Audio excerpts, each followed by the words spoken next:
Welcome to our YouTube channel. जो पिछला video था वो किसान आंदोलन और किसान विद्रोह पर था, तो उसी का ये दूसरा पार्ट है। इसमें शुरुआत की गई है चंपारण सत्याग्रह से। चंपारण सत्याग्रह उत्तरी बिहार में चंपारण जिले में जो यूरोपियन नील उत्पादक थे वो नील किसानों का अनेक प्रकार से शोषण करते थे। कई तरह के उनसे नील की खेती जबरन करवाई जाती थी और साथ ही बहुत से उनसे नजराने अवैध वसूली की जाती थी। बहुत तरह से नील किसानों का शोषण होता था और नील किसानों के शोषण के खिलाफ राजकुमार शुक्ल ने गांधी जी को चंपारण आने के लिए आमंत्रित किया।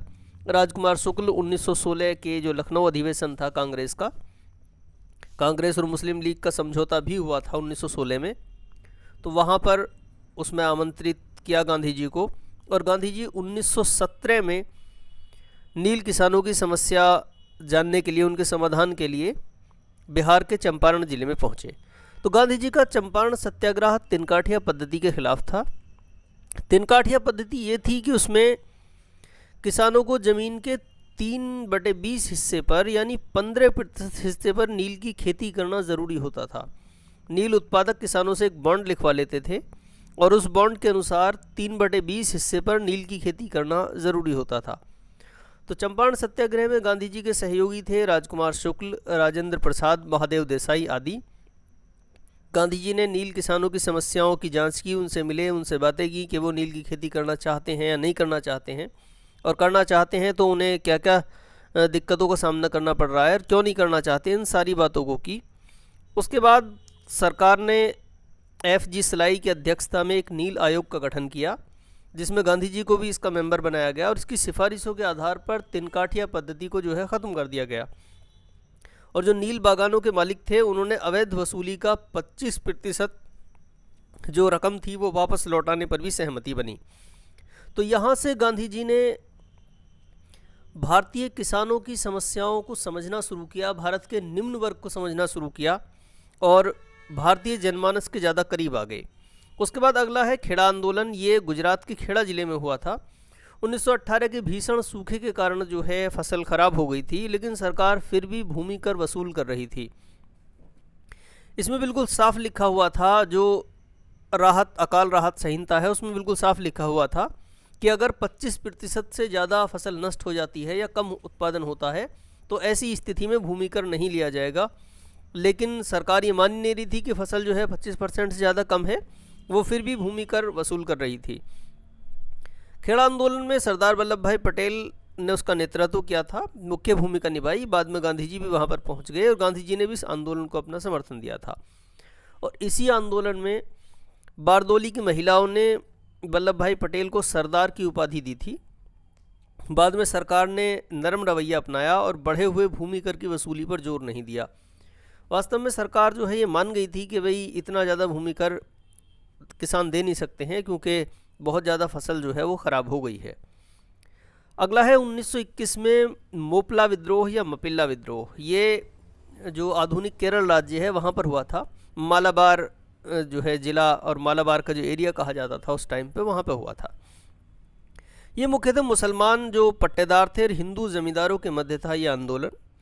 इसमें मुसलमान और हिंदू ज़मींदारों के बीच एक सांप्रदायिक रंग इसने अख्तियार कर लिया। कांग्रेस और खिलाफत आंदोलन दोनों ने इसे अपना समर्थन दिया था, लेकिन बाद में इस आंदोलन ने सांप्रदायिक दंगों का रूप ले लिया, जिसमें हिंदुओं के खिलाफ बड़े पैमाने पर हिंसा हुई। सरकार ने मार्शल लॉ की घोषणा की और कठोर सैन्य बल से इस आंदोलन का दमन कर दिया।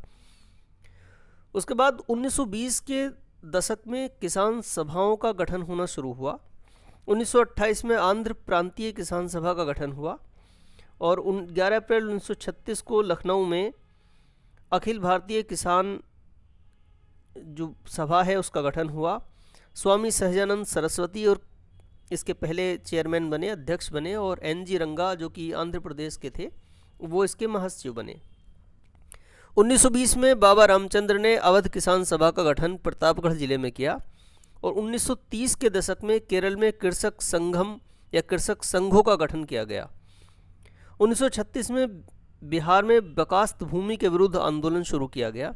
बकास्त भूमि वो होती थी जिससे कि जो जमींदार की अपनी भूमि होती थी और उससे वो फसल का एक हिस्सा ले जाता था, ना कि धन ले जाता था।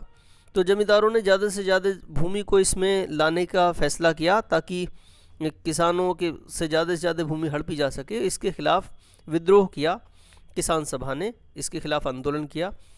1946 में बंगाल में तेभागा आंदोलन शुरू हुआ, जिसकी मांग थी कि जमींदार आधे की जगह फसल का 1/3 हिस्सा ले और फसल कटने तक जो फसल है वो खेतों में ही रहेगी किसानों के पास, जमींदार उसमें से केवल हिस्सा ले जाएगा। उससे पहले जमींदार आधा हिस्सा लेते थे, लेकिन अब जमींदार को 1/3 हिस्सा देने की मांग इस आंदोलन में की गई और इस आंदोलन में भी बड़े पैमाने पर हिंसा हुई।